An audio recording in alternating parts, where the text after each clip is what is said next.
Well, thank you for the invitation to come and present our work. And I hope I'll convince you that immune responses are important and are still important. This went off. Just shut off the mic. Oh, okay, sorry. Okay, so what we have been... I think it's still off. You can use this one if you want. Oh, you heard it? It's on? Is it on? No. Okay. How to advance this? Okay. Okay, perfect.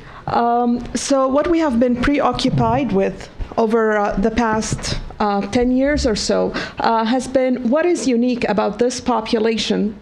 Sorry, this is not working for me. Okay, well, I'll just move on. What is unique about the population of those 20% of individuals that are actually capable of eliminating their hepatitis C infection during the acute phase? We think that there are several determinants of the outcome of the infection. So you have the virus, you have the host genetics, you have the innate immune response that is exemplified by the interferon response, as we heard, also natural killer cells that represent the first line of defense, and adaptive immunity that are T cells and antibodies. What we have been working on since I started in Montreal, I was so lucky to have an excellent collaborator, Dr. Julie Bruneau, who already had a cohort in place of injection drug users who are at risk of hepatitis C infection. When I moved to Montreal in 2005, we started working more aggressively on following these individuals. So we follow them every 3 months so that we can identify acute hepatitis C by HCV RNA and antibody test, and it is defined as a positive test following a previous negative test in the past 6 months. So our window of detection is really very short. It is important to note that one of the unique aspects of that cohort is that we have samples from most of these people before they get infected, which allows us to look at what the immune response looks like before they see the virus. One caveat with working with cohorts, these are not mice, and these are not patients who come into your clinic to take interferon therapy, so you know exactly when they took that dose. So we have to estimate the date of infection, but because we also have a very good team and we have good follow-up, we try to take the median between the last negative test and the first positive test. And most patients, when they are diagnosed the first time, they're approximately at 6 weeks post-infection. So what about host genetics? So Dr. Heim gave a very nice introduction, so I won't have to go into details, only to mention that the same polymorphism that was identified in the interferon lambda 3 region not only affects the response to treatment, but correlates also with spontaneous resolution, which could be a different mechanism. So we were interested in that. Marion Depla in the lab is working on this, and I strongly encourage you to go see her poster.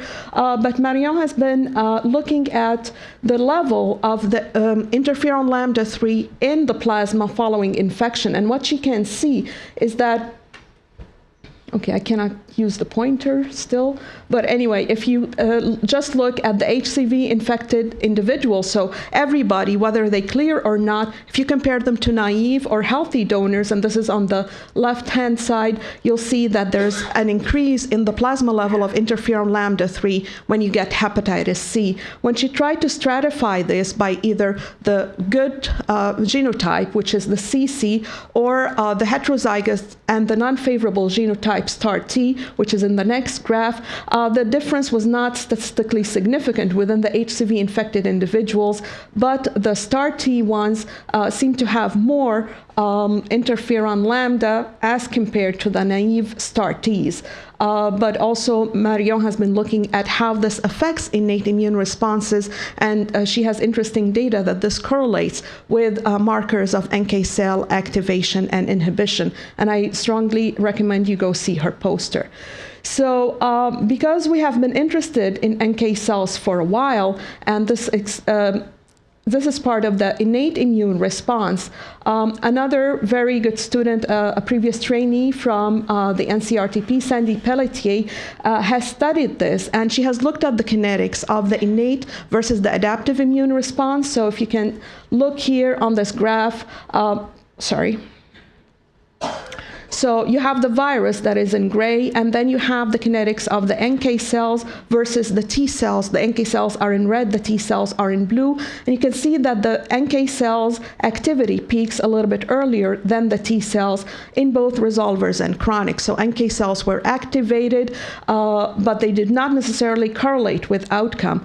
But when we tried to look at whether this correlates with priming of the adaptive immune response, what Sandy observed was that the stronger your NK cell cytotoxic activity, the higher the frequency of HCV-specific T cells. So having more NK cell activity seems to enhance priming of the adaptive immune response.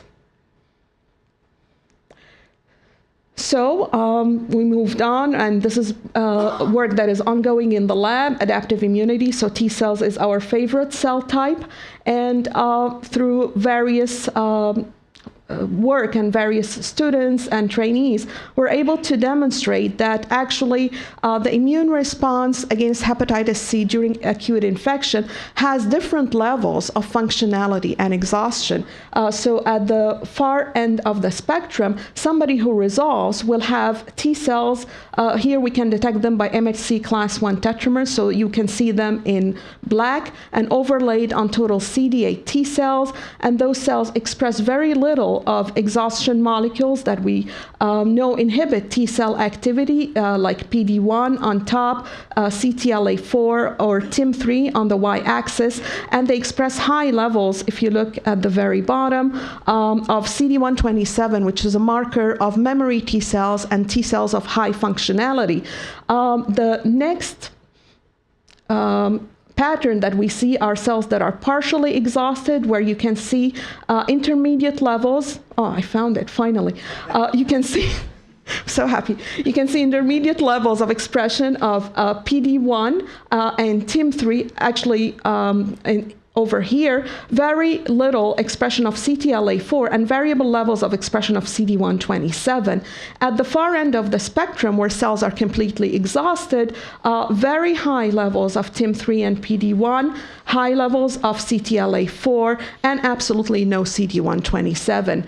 And we also know that eventually these cells disappear from the circulation, and these cells survive. So if somebody has these cells and they continue to remain in his blood for a long time and gets exposed to the virus, these cells will expand, as you can see here, in frequency, eliminate the virus quickly, and then go back to their initial frequency. We also see that their phenotype changes, and they start losing the expression of CD127, which is a marker of memory T cells, and then as they eliminate the virus, they eventually go back to their initial phenotype. And Mohammed Abdel Hakim is presenting a poster adding more to this, looking at the T cell repertoire. I would also like to add that this works if you see the same virus. If you see a different viral sequence, then the cells do not recognize it. So this is a major issue.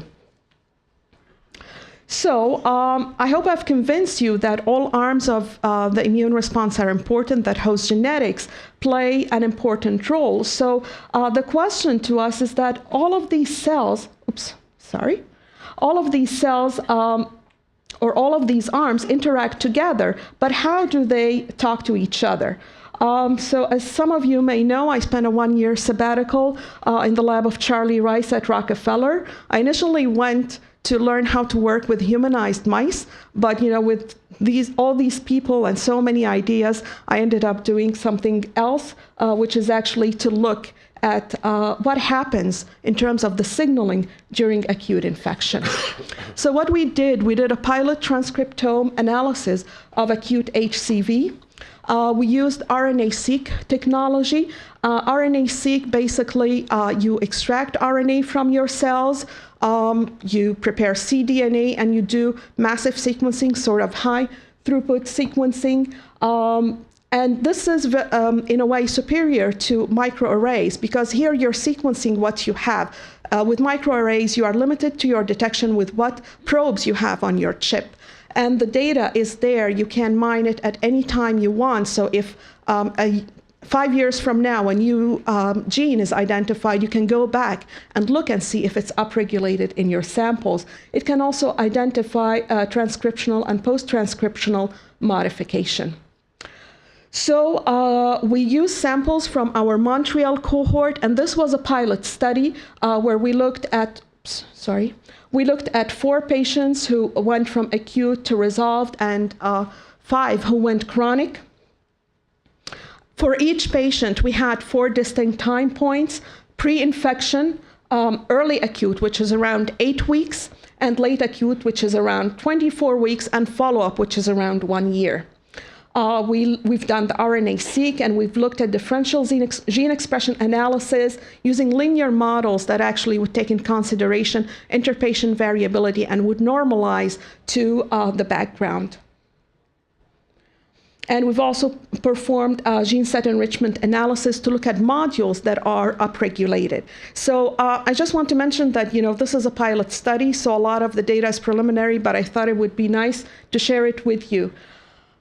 So what we saw is that there were more than 1,000 genes that were differentially regulated. Differentially means they could be up, they could be down. And when we put this into modules, looking at the earliest time point, you can see that there are a lot of different functional modules, but they're mostly associated with innate and adaptive immunity, cellular stress, and apoptosis. This is just an example of a heat map of a set of genes, an interferon-stimulated set of genes.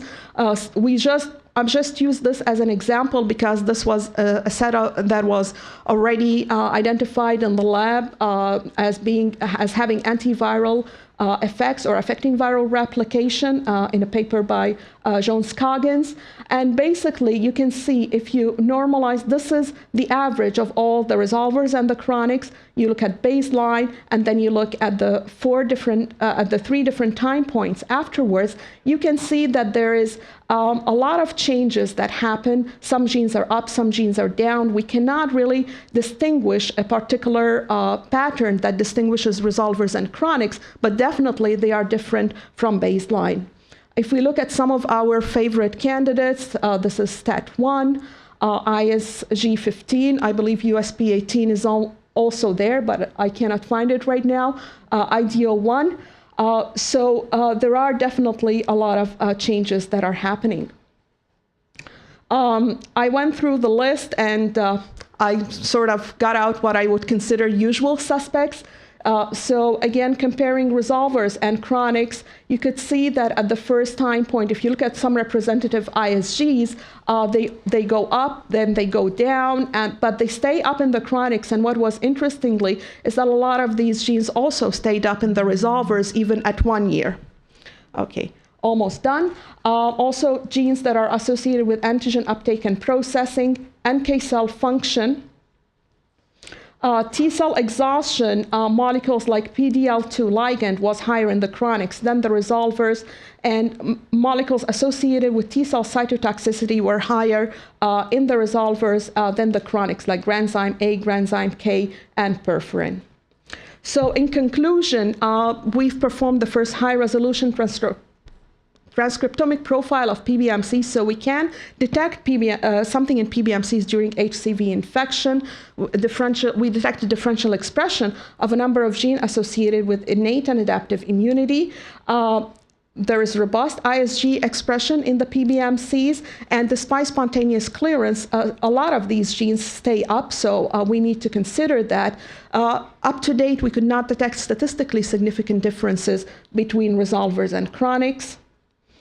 So right now we are doing more patients. We're trying to correlate what we see with clinical parameters and to compare this with data from other viruses, vaccines, and in vitro models. Also, it will be interesting to compare, I think, PBMCs and liver, and maybe at some point do this on sorted immune cell subsets.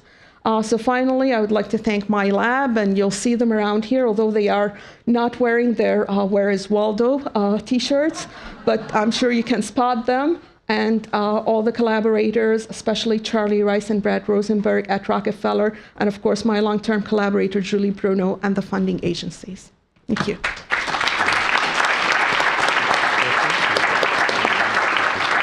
I think we have time. Thank you very much for the excellent talk. Can we have time for one question, I think? No questions? Okay. I know this is really interesting work. I'm sure you're aware that infants often clear acute hepatitis C viral infections, which they get from their mothers, and that children tend to fall in the 30 to 40% spontaneous resolution group.